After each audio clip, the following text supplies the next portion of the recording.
Bonjour à tous, je m'appelle Emmanuelin Tout-le-Monde, je suis consultant Data Scientist chez Octo Technologies et je vais vous raconter l'histoire d'un projet d'architecture émergente. La bande-annonce de cette histoire, c'est que l'on a gagné des centaines de milliers d'euros dès notre première journée de développement. Ceci, c'est l'histoire d'un MVP vraiment minimaliste. Il était une fois les raffineries de Total. Une raffinerie, vous ne le savez peut-être pas, ça consomme beaucoup de gaz et d'électricité pour faire chauffer le pétrole et en extraire de l'essence, des plastiques, etc. En France, ça représente à peu près 3% de la consommation française de gaz et 0,5% de la consommation française d'électricité. À peu près un tiers de centrales nucléaires. Ça coûte à Total plusieurs centaines de millions d'euros par an. En particulier, dans cette histoire, nous allons nous intéresser à l'acheteur d'énergie pour les raffineries. Il s'occupe de négocier et d'opérer les contrats d'achat d'énergie. Pour cela, il fait deux choses en particulier, deux choses qui vont nous intéresser. Il fait des nominations d'une part, et il achète de la capacité d'autre part. Tout d'abord, les nominations. Il prédit la consommation du lendemain. Il fait cela pour pouvoir assurer l'équilibre du réseau, s'assurer qu'il y a assez d'électricité et assez de gaz dans le réseau. C'est un enjeu pour lui parce que s'il se trompe, alors il va payer un surcoût sur les nominations où il s'est trompé. Et ça, c'est un enjeu de plusieurs centaines de milliers d'euros pour lui. Aujourd'hui, il fait ça manuellement, c'est-à-dire qu'il fait ça à dire d'expert. D'autre part, il achète de la capacité. La capacité, il faut voir ça comme un droit à consommer du gaz pendant la journée. En début d'année, il achète un droit, par exemple 100, à consommer 100 de gaz tous les jours. Si il consomme 90 dans la journée, alors il n'y a pas de souci. S'il consomme 110, alors il risque des pénalités. Sauf s'il prévient le producteur de gaz et lui dit « Attention, je vais consommer 110 ». Et donc, dans ce cas-là, il achète un droit supplémentaire qui coûte beaucoup moins cher que la pénalité. À nouveau, c'est de l'ordre de plusieurs centaines de milliers d'euros par an. Aujourd'hui, il n'y a pas d'existant. Et ce qu'on va faire à la Total Digital Factory, la TDF, c'est qu'on va faire un projet qui s'appelle VADER, la valorisation des données énergétiques du raffinage. L'objectif, c'est de nominer et d'acheter des capacités de manière automatique. Le moyen, c'est qu'on va utiliser l'historique de consommation de gaz et d'électricité jusqu'au temps quasi réel pour faire des modèles de prédiction. Et donc on fait ça à la Total Digital Factory. On a commencé en septembre par 3 semaines de cadrage, puis on a eu un delivery d'à peu près 5-6 mois entre octobre et mars. Le plan. Je vous le disais, on a commencé par une phase de cadrage. Pendant ce cadrage, on a fait de nombreux ateliers, en particulier un atelier d'architecture. On a dessiné le plan de ce qu'on voulait construire. Cela ressemble à ceci. On avait sur la gauche des ETL.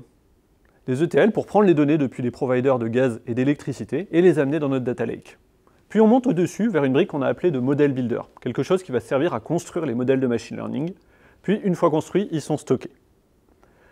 Après le stockage, on s'en sert pour faire la brique de prédiction sur votre droite, où on va pouvoir prédire de la capacité, prédire de la nomination, pourquoi pas faire des renominations en cours de journée. En dessous, on a un alert manager. L'alert manager vise à décider s'il faut envoyer une alerte, demander à acheter un peu plus de capacité ou pas. Et on envoie ça par email ou par SMS. En plus de cela, on a prévu de construire un back et un front. Ça, c'est notre plan de départ. Puis, des coachs nous ont baffé notre architecture, ils nous ont proposé de nouvelles choses. Comme on est sur une plateforme Azure, chez Microsoft, on a rajouté beaucoup de services Azure. On a rajouté un Azure Key Vault, une Azure Data Factory, on a ajouté une Azure App Gateway, on a rajouté une solution d'authentification, et on commence à avoir une brique un petit peu complète, on commence à avoir un schéma d'architecture un petit peu trapu. À la fin de cette revue d'architecture, on a douté. On a passé un long moment à douter, parce que la promesse que je vous ai faite de livrer des centaines de milliers d'euros dès le premier jour de développement semble difficilement atteignable avec ce schéma d'architecture. Il y a énormément de choses à mettre en place, on ne sait pas par où commencer. On en est alors venu à la réalité, la façon dont on a fait cela. Pour commencer, on a découpé. On a découpé ce que vous avez sans doute l'habitude de faire dans vos projets agiles, on a découpé en grandes fonctionnalités. On a 3 grandes fonctionnalités, la capacité, la nomination gaz et la nomination électrique. Et on a choisi la capacité qui nous semblait la plus simple à faire. La plus simple pour faire mieux que l'existant. Eh bien, on a choisi la capacité, parce que la capacité, ils ne font rien pour l'instant. Donc on peut faire forcément mieux que l'existant. Pour construire cette fonctionnalité de capacité, souvenez-vous, ce droit à consommer, prédire si on va pouvoir dépasser, si on va dépasser ce droit à consommer ou pas. Eh bien, on est capable d'établir un backlog qui est assez long. Il faut d'abord intégrer les données de GRT Gaz, le provider de gaz, Pour cela, il faut obtenir un secret du SFTP, il faut stocker les secrets, il faut mettre en place un flux entre le SFTP et le data lake, puis mettre les données dans une jolie base de données. Puis, il faut faire un modèle de machine learning. Pour cela, il faut faire une exploration, il faut construire une métrique, il faut faire de la préparation de données, il faut entraîner le modèle, faire quelques expérimentations peut-être, il faut évaluer le modèle, il faut pourquoi pas faire de l'A/B testing pour comparer deux modèles, il faut l'industrialiser et le mettre en production. Puis, il nous faut construire quelque chose pour rendre nos prédictions à l'utilisateur. En très résumé, un front, un back, une solution d'authentification. Et là maintenant, on a encore quelque chose de très complexe. Ça va nous prendre entre 4 et 6 semaines pour développer tout cela. On ne répond toujours pas à notre promesse. Alors on continue à simplifier. On simplifie le modèle de machine learning. Toute cette stack un petit peu compliquée, on peut la remplacer par une règle métier. La moyenne des 5 dernières heures de consommation multipliée par 24, ça nous donne une bonne idée de combien ils vont consommer de gaz dans la journée. Notre critère de choix, c'est est-ce que c'est vraiment le moyen le plus simple de faire? Le moyen le plus simple de faire mieux que l'existant. Aujourd'hui, ils n'ont pas d'existant, alors notre règle de métier sera bonne.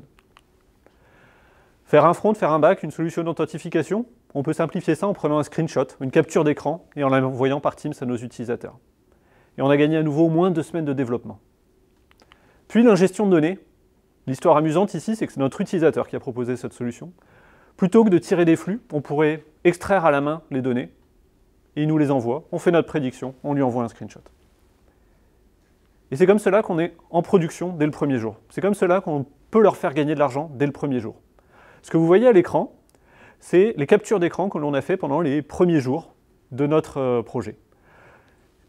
Sur une capture d'écran, vous avez pour chaque ligne une raffinerie. D'abord le code qui indique quelle est la raffinerie, ensuite la prédiction de consommation que l'on fait, à côté la capacité, le droit à consommer, et enfin la dernière colonne, un boulet, pour dire si on dépasse ou pas. Et en fait, à chaque fois qu'il y a un trou, comme encadré en rouge en bas, eh bien, il y a un dépassement. Ce dépassement, ça veut dire que notre utilisateur risque de payer plusieurs milliers, voire plusieurs dizaines de milliers d'euros de pénalité. Il peut agir sur ce dépassement. Il peut contacter son fournisseur de gaz et lui demander de avoir un peu plus de capacité pour cette journée. À chaque fois que l'on a un trou, à chaque fois que l'on envoie un screenshot avec un trou, on permet à notre utilisateur d'économiser plusieurs milliers, voire plusieurs dizaines de milliers d'euros. La promesse est tenue. On a gagné des milliers d'euros dès notre première journée de développement. Vous en doutez sûrement, on ne s'est pas arrêté là. On a continué à construire notre produit à partir de là. Et on a eu une démarche d'architecture émergente. Ce que je vais faire dans la suite de ce talk, c'est que je vais vous présenter une vingtaine de schémas d'architecture pour vous montrer comment notre architecture a évolué au fil du projet. Notre première architecture, vous l'avez compris, elle est simple. On a un utilisateur qui nous fait un extract manuel des données. On l'envoie dans une brique de prédiction, un script Python que l'on fait tourner sur le PC du développeur, et on renvoie un screenshot dans Teams. Ce qu'on a cherché à faire, c'est à livrer de la valeur, avec une solution vraiment minimaliste. On est le premier jour à 11 h. Dans la même journée, on s'est dit qu'on devait travailler en équipe. Pour cela, il fallait gagner du temps, et on a versionné le code pour qu'on puisse tous accéder au même code, qu'on puisse comparer les différences, etc. Donc on a mis en place Git, notre deuxième architecture, le même jour à 12 h. On a rajouté Git dans le cloud. Le jour 2, on a livré de la valeur en retirant une douleur à nos utilisateurs. On est allé chercher nous-mêmes, dans le SFTP, les données pour les mettre dans notre script de prédiction. On a fait ça manuellement. On livre de la valeur parce que notre utilisateur n'a plus besoin de faire cette tâche répétitive. Il faut faire attention toutefois, c'est que cette action, en fait, d'aller chercher manuellement dans le SFTP, sert notre vision. On avait vu dans notre vision qu'on voulait aller du SFTP vers le data lake, vers la base de données, vers le predictor. Là, on a juste fait SFTP predictor manuellement. Ça nous a apporté de la connaissance en plus. On a découvert comment étaient organisés les fichiers dans le SFTP, on a découvert comment on accédait à ce SFTP. Le jour 4, on commence à avoir un peu plus de code, et donc on a mis en place une brique de CI, de Continuous Integration, qui lance tous les tests automatisés. On a fait ça à ce moment-là parce qu'on a suffisamment de code et qu'on a envie de se donner confiance automatiquement sur notre code, valider que notre code est conforme à nos attendus. On valide les tests, on valide la qualité de code. Le jour 6, on continue à avancer vers notre vision. On gagne du temps en automatisant certaines tâches. On tire le flux du SFTP vers le data lake. On le tire automatiquement. Ça nous fait gagner du temps parce que seul un développeur pouvait accéder au SFTP pour ne pas propager le secret. Maintenant, tout le monde peut accéder au data lake puisqu'on a tous les accès vers le data lake. Donc n'importe qui peut faire la production manuelle. On continue tous les jours à envoyer notre prévision manuelle à notre utilisateur. On continue à gagner du temps en prenant du feedback rapide. Il n'y a pas besoin de construire tout le front, tout le back, mettre la solution d'authentification pour prendre du feedback sur à quoi ressemble notre front. Donc on a fait un petit front en Angular, on a mis des données fausses dedans, et puis on a montré ça à notre utilisateur, on a pris du feedback pour vérifier que c'était bien ça qu'il attendait. On a continué à gagner du temps en découplant. Le jour 8, on a créé un front et un back-end avec des API en Python. On a toujours nos données frisées, on peut toujours prendre du feedback auprès de notre utilisateur. Grâce à ce découplage, on gagne du temps parce qu'on peut travailler à plusieurs sur le même projet, avancer avec chacun nos savoir-faire. Le jour 14, on apporte de la valeur.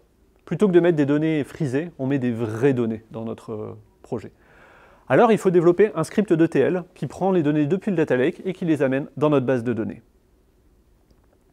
Ce script d'ETL est lancé manuellement par nos développeurs. Ils les lancent sur leur PC et puis ça peuple la base de données qui est sur le cloud. Ça alimente le back, le front et notre utilisateur peut voir des vraies données, peut avoir des vraies informations. On lui envoyait aussi des screenshots, des captures d'écran de notre front pour qu'il puisse bien voir ce qui se passe quand on lui envoie une alerte. Maintenant que notre front et notre back livrent des vraies données à notre utilisateur, on va lui apporter de la valeur en le rendant tout le temps accessible. C'est à ce moment-là, et seulement à ce moment-là, que l'on déploie notre front et notre back sur le cloud. On ajoute une brique de Continuous Deployment, de CD, on automatise le déploiement vers le cloud de ces briques-là. Et donc notre utilisateur a maintenant tout le temps accès à notre front et à notre back. Tout le temps, pas tout à fait. Pour l'instant, on a une authentification minimaliste. Ce qu'on a fait, c'est qu'on a fait de l'IP whitelisting, c'est-à-dire qu'on laisse juste certaines adresses IP accéder à notre front. C'est suffisant pour l'instant parce que notre utilisateur est chez lui, il peut accéder à notre front depuis là. On continue à apporter de la valeur en gagnant du temps cette fois-ci. Maintenant que notre utilisateur accède régulièrement à notre front, on va déployer la brique d'ETL. On va l'automatiser et la déployer sur le cloud pour qu'automatiquement la base de données soit repeuplée avec les nouvelles données. On fait ça seulement maintenant parce que c'est seulement maintenant que ça va apporter de la valeur de travailler sur cette brique-là.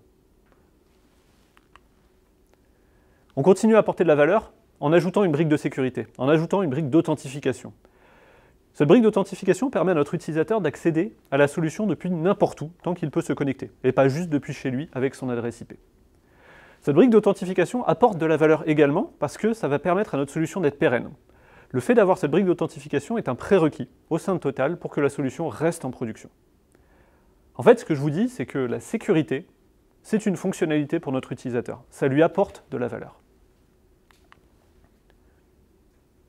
On continue à gagner du temps en refactorant. On avait notre brique de prédiction, notre brique de back, et on s'est rendu compte qu'on avait les mêmes abstractions dans les deux. Alors on a refactoré, on a mergé les repositories. Il tourne à deux endroits maintenant notre backend. Sur le PC du développeur, pour faire les prédictions et les screenshots, et sur le cloud, pour pouvoir servir le front. On continue à gagner du temps en ne changeant rien, en ne résolvant pas des problèmes qu'on n'a pas encore rencontrés. Je vais vous donner un exemple qui nous a beaucoup marqué. Ce que l'on fait, c'est que notre base de données, tous les jours, même toutes les heures, on la recrée complètement. On ne fait pas de append sur la base de données, on n'ajoute pas juste les nouvelles données, on remet toutes les données à chaque fois. Pourquoi on fait cela? Parce que ça nous évite d'avoir un mécanisme de gestion de schéma de base de données. À chaque fois on la recrée, donc c'est pas très grave si on change le schéma de base de données, on va la casser, on va la recréer. On fait cela aussi parce que recréer la base de données, ça nous prend un temps suffisamment court par rapport aux besoins de nos utilisateurs. On a gagné énormément de temps en évitant de faire cette best practice de l'append sur les bases de données parce que l'on n'en a pas besoin pour l'instant. Le jour 37, schéma d'archi 13, on ajoute une fonctionnalité. On est assez mature sur les deux premières fonctionnalités, les prévisions d'alerte pour la capacité et le front. Maintenant, on ajoute des nominations. Vous vous souvenez, ces prévisions de consommation pour le lendemain. On fait d'abord juste les nominations gaz. On fera les nominations électriques après. À nouveau, on fait ça manuellement. Il y a une brique qui tourne dans notre back-end et puis on envoie un mail manuellement à notre utilisateur. Le jour 40, on gagne du temps en automatisant la mesure de la valeur. On était déjà capable de dire combien on gagnait. À chaque fois qu'il y avait un trou, on savait qu'on a gagné plusieurs milliers, voire plusieurs dizaines de milliers d'euros. On était capable de savoir combien nos nominations nous faisaient économiser comme argent. Maintenant, on automatise la mesure de la valeur, ce qui va nous permettre de savoir tout le temps combien on rapporte et combien une nouvelle fonctionnalité va nous rapporter en plus. Le jour 45, sur un projet de machine learning, seulement à ce moment-là, on commence à introduire une brique de machine learning. Pas avant, parce qu'on n'en avait pas besoin. Maintenant que l'on est capable de mesurer automatiquement la valeur, on peut se mettre à améliorer nos modèles de prévision. On va remplacer notre règle de 3, la moyenne des 5 dernières heures x 24, par un modèle de machine learning. On va commencer simple, avec une régression linéaire, avant d'aller sur des modèles peut-être un peu plus compliqués. Notre façon de faire du machine learning, nos façons de faire nos expérimentations de machine learning est la suivante. À chaque fois, on fait des petits tickets d'expérimentation. On se dit, on va essayer ce modèle, on va essayer de rajouter cette variable à notre modèle, et on mesure combien ça nous apporte en plus. Si l'expérimentation est concluante, si ça nous fait économiser de l'argent en plus, alors on fait un autre ticket de mise en production. On implémente ça proprement dans notre back-end, et on met ça en production. Et on sert de la valeur constamment à notre utilisateur. Si l'expérimentation n'est pas concluante, c'est pas grave, on a appris quelque chose, on n'implémente pas cette fonctionnalité. L'avantage de découper en petits morceaux, c'est qu'à chaque fois, on a livré un peu plus d'argent à notre utilisateur. Le jour 55, le prétexte était bon, la personne qui faisait les tâches manuelles part en vacances. On a automatisé l'envoi des prévisions et l'envoi de mails. On a automatisé tout cela. Et maintenant, tout est déployé sur le cloud. Il n'y a plus rien qui tourne sur le PC de notre développeur. Le dernier schéma d'architecture que je voulais vous montrer aujourd'hui, c'était le moment où on a splitté en deux environnements. Maintenant que l'on sert beaucoup de fonctionnalités à notre utilisateur, on va avoir un environnement de développement où les développeurs peuvent aller casser des choses, expérimenter, et un environnement de production qui est beaucoup plus stable, qui permet de garantir à notre utilisateur une solution stable qui continue à apporter de la valeur dans le temps. C'est seulement le jour 60 qu'on a commencé à avoir deux environnements, dev et production. Je vous ai montré 17 schémas d'architecture, j'aurais pu vous en montrer 18, 19, 50, 80. En fait, on est capable de vous produire un schéma d'architecture par jour, au moins un par jour. Parce que chaque petit changement, ça correspond à un choix conscient, qui a été dicté par la réalité de ce qu'on a rencontré, par la réalité de nos besoins, et non pas par des hypothèses. Chaque petit choix que l'on a fait est un choix conscient. Ces choix, on aurait pu les documenter dans un Architecture Decision Record. On a documenté nos principaux choix, nos plus structurants. On aurait peut-être dû documenter également nos petits choix. Ça aurait été au moins plus facile d'écrire ce talk. Si on revient sur mon premier schéma d'architecture, vous vous souvenez au moment de la vision, au moment du cadrage. Ce schéma n'est pas inutile, il nous sert de vision. Il nous sert de vision de ce qu'il va falloir qu'on implémente plus tard. Ce n'est pas quelque chose qu'il faut qu'on implémente dès le premier jour. Nelson Mandela disait « Une vision qui ne s'accompagne pas d'action n'est qu'un rêve ». Si on avait fait juste cette vision et qu'on n'avait pas cherché à implémenter des petites actions, on aurait juste rêvé. Une action qui ne découle pas d'une vision, c'est-à-dire que si on avait eu la démarche que je vous ai présentée sans avoir fait ce schéma de début, ça aurait été du temps perdu. On aurait implémenté des choses qui ne vont pas vers notre besoin. Nelson Mandela termine en disant « Une vision suivie d'action peut changer le monde. Nous, on espère juste changer le métier d'acheteur d'énergie aux raffineries. » Si on prend un peu de recul sur ce que je viens de vous raconter.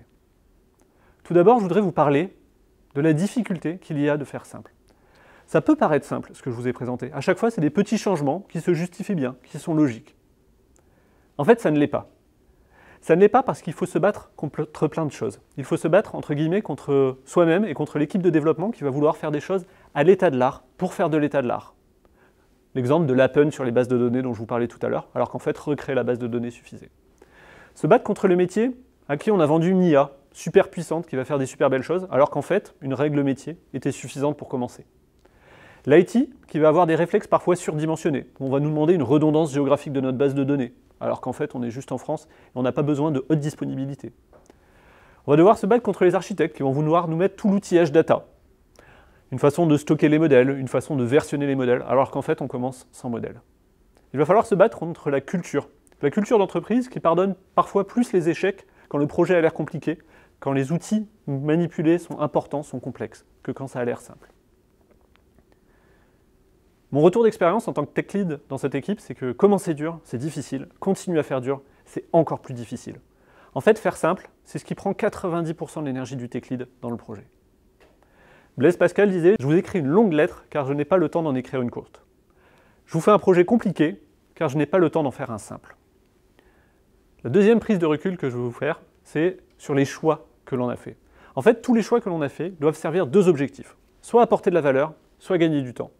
Apporter de la valeur en développant des nouvelles fonctionnalités, en étant utilisé dès le premier jour, en étant centré utilisateur, en devenant pérenne, en commençant manuellement. Gagner du temps en faisant simple, plus simple, en automatisant au fur et à mesure pour ne pas avoir à faire des tâches répétitives, en mesurant automatiquement la valeur qu'on en apporte pour s'assurer que l'on n'implémente que des choses qui servent vraiment. En se donnant confiance, avec nos pipelines de CI par exemple, qui nous donnent automatiquement confiance dans le code. En ayant l'autonomie sur l'infrastructure, sur nos outils qu'on manipule. On était sur le cloud, je vous ai dit.